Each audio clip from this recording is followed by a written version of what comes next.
The truth of salvation that many people in our world need to learn is this fifth truth, that salvation means I'm freed from legalism and externalism.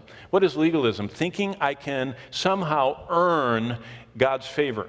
Basically, the ultimate form of legalism is those who think that they can work their way to heaven by good works. Their good works outweigh their bad. And they think that by keeping some part of God's commandments that they can rack up enough that it can weigh out the scale, and they've somehow contributed to earning their way to heaven.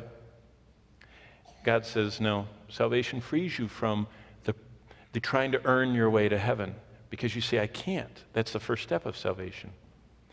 But there's also externalism, which is someone thinking that if I just keep up, kind of what Katie said in the baptistry, if I just keep up this appearance of Christian kind of behavior, that somehow God will be happier with me.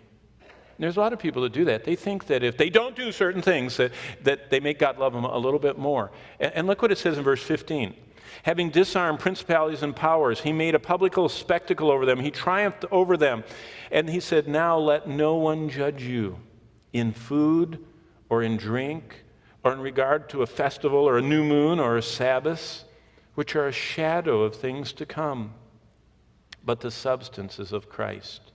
Let no one cheat you of your reward, taking a delight in false humility. You see, salvation frees us from going through charades and trying to please people.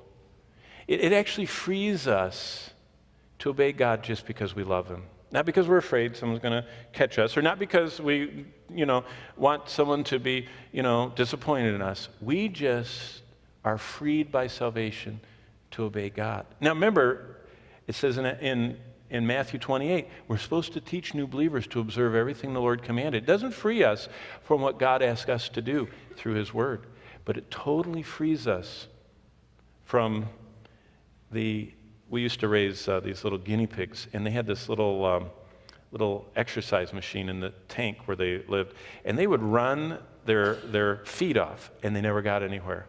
And I see people that are running their feet off, hoping that God will love them a little more for all they're doing, exhausting themselves for the wrong reason.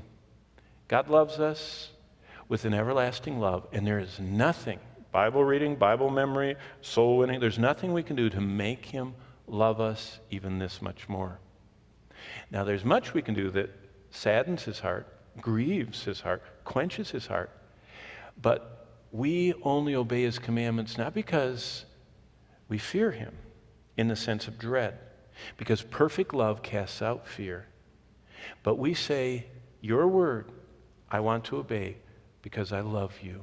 And you're so patient with me, you're going to help me through until I learn how to live in the way that most pleases you.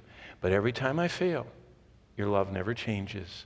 I'm freed from legalism, thinking I'm somehow earning God's favor, and externalism, thinking I've got to keep up a front. There's a lot of people that go through life hurting, but they have to smile, because Christians are supposed to be in-right, outright, upright, downright, happy all the time. And they go through life without experiencing the reality of having someone come alongside them and say, I've gone through what you've gone through, and God's grace is sufficient. And that is what we're freed to be real. The church should be the only real place in the world.